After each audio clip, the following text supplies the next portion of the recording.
Cultures around the world all share their history in similar ways.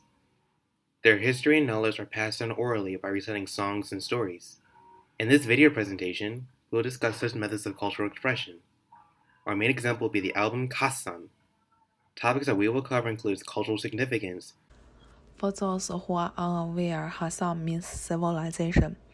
The album is inspired by Yaxamandam, which were stories that were recited by indigenous group of Limbo. They also go by the title Krat. Hassan provides a stark contrast between the music of a digital age and more historical music. The album links from the Western culture, colonization, and relinks with Krat epistemologies. Juma Limbu, the artist behind Kasam, grew up singing popular Indian and Nepali music. Her upbringing most likely made an impact on her interest in discovering more about Kiryat cultural history. She grew up to then process, practice, perceive, and navigate everything that Dharma Kula Kiryat culture offered her. The album Kasam articulates the relationship between culture, nature, and music. It depicts that Suswa Lilim culture originated in the lap of Phak Tanglong. Here are some examples of some of the indigenous instruments used by the Kiryat community. In spite of what the album had to offer in terms of cultural heritage, Kiryat were unable to freely express their cultural identity until 1990. This is because of the colonialism enforced by the caste Aryans, an Indo-Aryan ethno-linguistic group in Nepal. Yaktangs weren't allowed to research nor document their cultural, linguistic, and musical literacy due to caste Aryan oppression. After their invasion in 1774, they imposed caste Hindu ideology, Hindu religion, and caste Aryan-centric principles as the norm. As a result, Kiryat were forced to adopt a more patriarchal school of thought. The album speaks to several factors that are central to Kiryat indigenous matriarchal culture. Kasa makes contributions in bringing back forgotten elements of Kiryat history and revitalizes cultural values and practices. The first track that we will showcase is Shriti Madam, which is a creation story. The song was passed down from generation to generation through ritual acts and recitation. The song depicts how human evolution occurred. In Juma's performance, she opened up this section without any modern instrument. That gave us a picture of nature before the evolution. Then she plays Live like Magina did to introduce the forming process of Krat community. The next track is Samoa, Madam, as another track on evolution. This one focuses more on the development of the human mind. So this part demonstrates that in Krat culture, people know the bad spirits will hurt humans and the bad spirits should not live with humans. Compared with most other cultures, Krat culture will not kill or destroy the bad spirit. Instead, they will request the bad spirit to live and stay where they belong to. First, they will humbly request the bad spirit to leave. However, if the bad spirits still stay, they will chase the bad spirit to let them go back to their region. That also shows the equal thought in Krat culture. Everything is equal, no matter what he is, good or bad. The third song is Marine Sankma. This song has much sadder tone than the others. Its inspiration is nature itself. Compared to Shriti Madam's recitational style, Marine Sankma is more melodious. In this process, it introduces how does the world looks like, and then lives started to build their own communities, which includes Krat. Then humans will pass away anyway. No one can live forever. People in Krat also has emotion. They will cry when their close relatives, friends leave the world. This series of music describes an entire cycle of Krat culture. And Hakpara melody, the fourth track is much more classical. Unlike the other tracks, it is much more difficult to learn. Hakpra is the most popular and formal classical song in Krat culture. There is a story behind the song. There is a place called Machalam, which is a hill. Youngster and lovers meet there on the hill. A young man who called Sam is believed to introduce this song on the Machalam. This song's content is in perfect linear order, such as the creator of the universe, creative creatures, and other respectively. Thereafter, it includes society, civilization, and social practice. This song is pretty hard for young people to learn since the formal and allied language in this song is barely used in normal life. So if a person can sing Hakpra, that will indicate that a person is a really master of crack music. The last three tracks are a collection of poems. The first song, Shaka Palam Samlo, sung during the Sapa Yali dance. It has significantly faster pace. In track 5, Jahama Limbo introduces Padik Palam in Palab Palam melody. This is an old Palam melody that was popular hundreds of years ago in Fed agents. Limbu 1. The next song is Kamba Pala Samlo, which is sung during the Kamba yearling dance. It has a much slower rhythm than the other songs. In track 6, Jahama Limbo introduces charcoal parliaments that has been sung in the charcoal Lamboan region for centuries. The last track is Down Come Palam Samlos, which is usually sung when doing normal chores or was during the Down Akma dance. Track 7 includes Tamak Hold Parliament, which generated during Krayakchin Chamarko civilization. The Tamak Parliament Samlo was very popular and still popular. Some of the telling of Yamawe are also included in Lambu traditional music with social stories, dreams, and everyday life. There has been a rich tradition of Lambu singing their folk songs.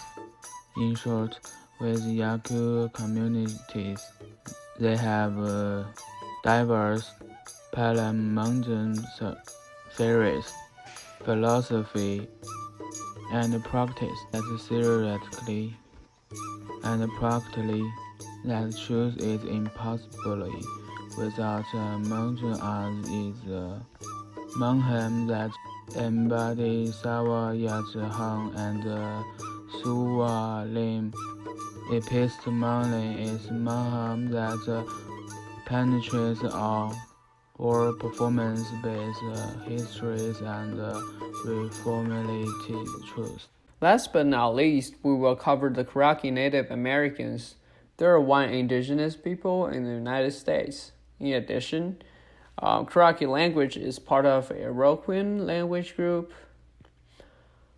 Before the 19th century, polygamy is very common within the Karachi community, especially by elite men.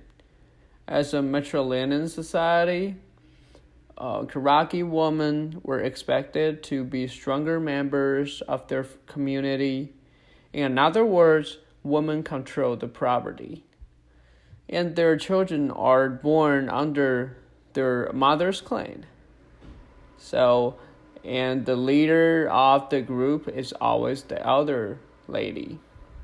As custom, a married couple lives with or near the woman's family so that she can aided by her female relatives. And the wife's elder brother was more important mentor to their children than their fathers. This is because father belongs to another clan.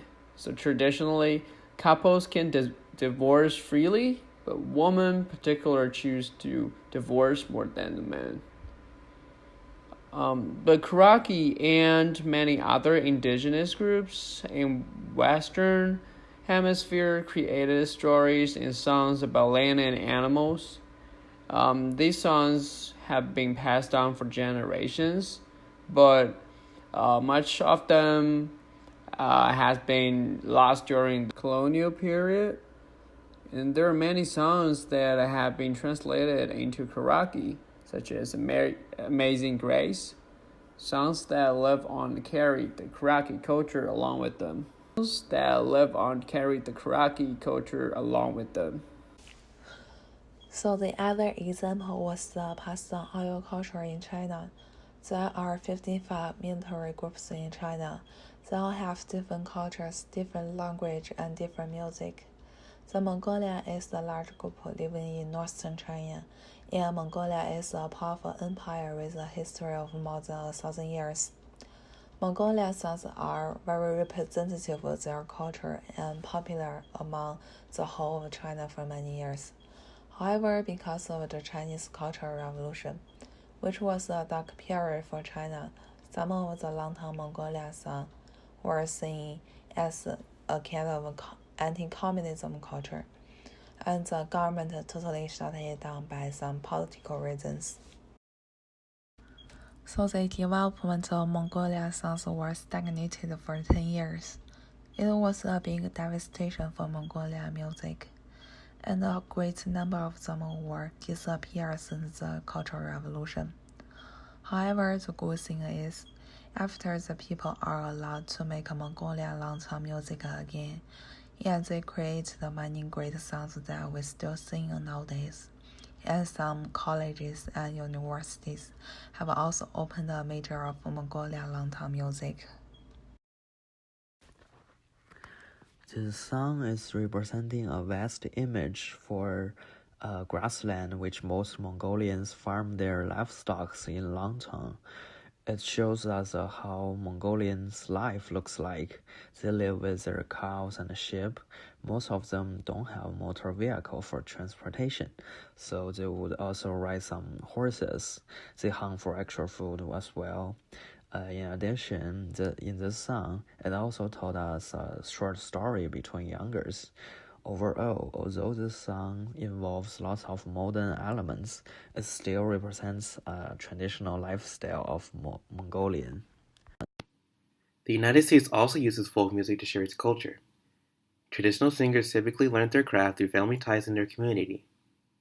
Early Americans feared their folk stories and songs would be lost forever due to the introduction of radio broadcasts. A reason for this fear was that traditional songs were an integral part of daily life. For instance, various songs would accompany different parts of life, from work to religious celebration and social occasions. This is similar to how indigenous Nepali songs such as Damke Akma Palam Samlo are sung during daily chores. The suppression of culture after the Cass-Aryan invasion and the consequential loss of history demonstrates how important it was to maintain folk music. In conclusion, Hassan was a very important milestone for Yaksan Mandam. It passed on a culture that was once lost to people of contemporary society. It also left a significant mark on the rest of the world. We give our thanks to all people who helped Yaksan culture survive and thrive.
Say